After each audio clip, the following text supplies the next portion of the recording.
Hello everyone, आज हम बात करेंगे क्रायोथेरेपी के बारे में। क्रायोथेरेपी एक हमारा टॉपिक है, इलेक्ट्रोथेरेपी सब्जेक्ट है, उसके अंडर में ही आता है cryotherapy.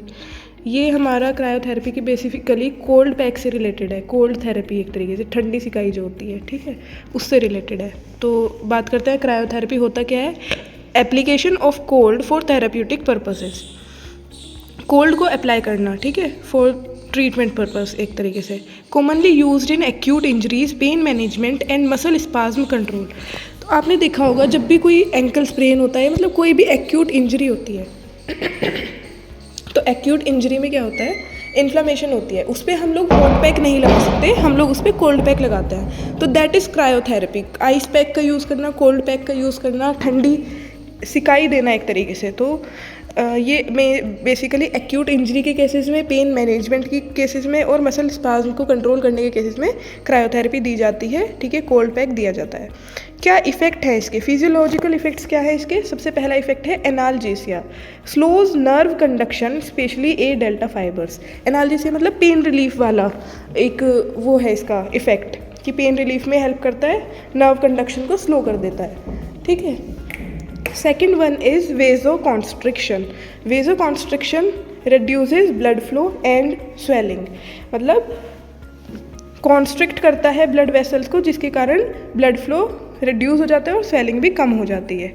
Decreased metabolic rate, slows inflammation and tissue damage, ठीक है, मेटाबॉलिक रेट को भी कम करता है, जिसके कारण इन्फ्लामेशन कम हो जाती है। Reduces muscle spasm by lowering gamma motor neuron activity, muscle spasm को कम करता है। Temporary decrease in strength and flexibility due to reduce nerve and muscle activity. Temporary क्या करता है, स्ट्रेंथ और फ्लेक्सिबिलिटी को भी टेम्पररी कम कर देता है, क्योंकि एक्यूट इंजरी हुई है, उस टाइम पे हमें मूवमेंट को रोकना है एक तरीके से, ठीक है, तो उस टाइम पे हम कोल्ड थेरेपी देते हैं। नेक्स्ट वन इज इंडिकेशन, किन कंडीशन में हम क्रायोथेरेपी देते हैं। Acute musculo skeletal injuries, acute injury जो भी होगी उसमें हम लोग क्या देंगे, उसमें हम लोग मस्क्यूलोस्केलेटल इंजरीज जो भी एक्यूट कंडीशन की होंगी उसमें हम कोल्ड पैक देंगे। पोस्ट ऑपरेटिव स्वेलिंग, ऑपरेशन होने के बाद जो स्वेलिंग रह जाती है उसमें भी हम कोल्ड पैक देते हैं, क्रायोथेरेपी देते हैं, ना कि hot pack. Hot pack avoid करते हैं। मसल स्पाज्म होगा तो वहाँ भी हम कोल्ड देंगे। टेंडिनाइटिस, ये बर्सिनाइटिस वाली इन्फ्लेमेशन होगी, टेंडन्स में कोई इन्फ्लेमेशन होगी, बरसास में कोई इन्फ्लेमेशन होगी, तो वहाँ भी क्रायोथेरेपी देंगे। DOMS, delayed onset muscle soreness, delayed onset muscle soreness की कंडीशन में भी हम क्रायोथेरेपी ही देंगे।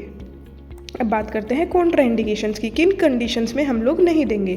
कोल्ड हाइपर सेंसिटिविटी, ठीक है, जिस किसी को कोल्ड से हाइपर सेंसिटिविटी हो, उसकी स्किन एक्सेप्ट नहीं कर पाती हो, तो उस कंडीशन में हम नहीं देंगे, ठीक है, क्योंकि उसको क्या चांसेस हो जाएंगे, कोल्ड यूटिकेरिया होने के चांसेस हो जाएंगे, तो इस कंडीशन को कोल्ड यूटिकेरिया कहते हैं। रेनॉल्ड्स डिजीज़ में नहीं देंगे, सर्कुलेटरी इनसफिशिएंसी में नहीं देंगे, पेरिफेरल वेस्कुलर डिजीज़ में भी नहीं देंगे। ओपन वुंड्स विदाउट बैरियर, कोई भी खुली चोट है, इन्फेक्शन है, वहाँ पर हम नहीं देंगे। क्रायोग्लोब्यूलिनेमिया और पैरोक्सिस्मल कोल्ड हीमोग्लोब्यूनीरिया, उसमें भी हम नहीं देंगे, ठीक है। मेथड्स ऑफ एप्लीकेशन, किस तरीके से अप्लाई करेंगे। कोल्ड पैक और आइस पैक की बात कर रहे हैं, उसी को हमने क्रायोथेरेपी कहा है, ठीक है। बेसिकली पहले आप ये समझ लो कि क्रायोथेरेपी हमारा कोल्ड पैक या आइस पैक ही है। तो कोल्ड पैक या आइस पैक जो भी चीज़ हम ले रहे हैं उसको सबसे पहले टॉवल के अंदर रैप करेंगे, उसको डायरेक्टली स्किन के ऊपर अप्लाई नहीं करेंगे, टॉवल में रैप करके तब अप्लाई करेंगे। And we will apply it for 10 to 20 minutes, 10 से 20 मिनट के लिए ही अप्लाई करना है, और वो भी एक जगह पे नहीं रखना है, उसको मूव करते रहना है। Ice massage, circular motion over small areas, जो छोटे एरियाज होते हैं वहाँ पर हल्का हल्का सर्कुलर मोशन में मसाज देनी है आइस से 5 to 10 मिनट्स के लिए। कोल्ड बाथ या इमर्शन।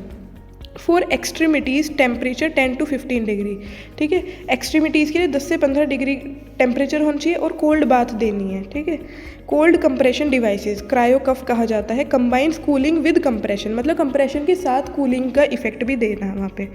वेपोकूलेंट स्प्रेज, वेपोकूलेंट स्प्रेज आते हैं क्विक कूलिंग के लिए, यूज्ड फॉर ट्रिगर पॉइंट्स और स्ट्रेचिंग, स्ट्रेचिंग या ट्रिगर पॉइंट्स के लिए यूज़ करा जाता है। अब ट्रीटमेंट की बात करें, जो ट्रीटमेंट का ड्यूरेशन होगा वो लगभग हमारा 10 to 20 मिनट्स होगा, और डिपेंड करेगा कंडीशन के ऊपर, एरिया के ऊपर, और किस मेथड के थ्रू हम क्रायोथेरेपी दे रहे हैं उस पर भी डिपेंड करेगा। ठीक है, अब बात करते हैं स्टेजेस ऑफ कोल्ड सेंसेशन। उसको शॉर्ट में कहा गया है CBAN। C for cold, B for burning, ठीक है, A for aching and N for numbness. ठीक है, तो ये हमारे स्टेजेस थे। एडवांटेजेस की बात करें, इजी एंड कॉस्ट इफेक्टिव। सबसे घर में हमें मिल जाएगा आइस पैक, ठीक है, बहुत कॉस्ट इफेक्टिव है, इजी टू यूज़ है, reduces need for medication, medication की नीड को कम कर देता है, can be combined with other modalities, और किसी मोडेलिटीज़ के साथ यूज़ करके भी दे सकते हैं हम कॉन्ट्रास्ट में। डिसएडवांटेजेस क्या है, टेम्प्रेरी इफेक्ट आता है, ये जो इफेक्ट आ रहा है वो टेम्प्रेरी उस पर आएगा, टेम्प्रेरी बेसिस पे आएगा। Risk of forced bite if misused, forced bite का चांसेस बढ़ जाएगा, रिस्क बढ़ जाएगा अगर उसका मिस यूज़ करा जाए, अगर उसका ओवर यूज़ करा जाए। ठीक है, मे रिड्यूस्ड परफॉर्मेंस टेम्पररी परफॉर्मेंस को भी कम करेगा वहाँ पे। तो ये इसके डिसएडवांटेजेस थे। सो ये हमारा एक बहुत ही छोटा सा टॉपिक था क्रायोथेरेपी, जो कि हमारा कोल्ड पैक से रिलेटेड है। कोल्ड पैक थेरेपी है, आइस पैक थेरेपी है, ठीक है, ठंडी सिकाई कह सकते हैं हिंदी में हम इसको। तो ये टॉपिक हमारा कंप्लीट हो गया है, उसका एक ओवरव्यू था ये, उसके नोट्स भी ये सब आप अपने नोट्स में ऐड कर सकते हो। सो किसी को कोई क्वेरी हो, कोई डाउट हो तो कमेंट सेक्शन में पूछ सकता है। ठीक है, बाकी thank you for the class everyone.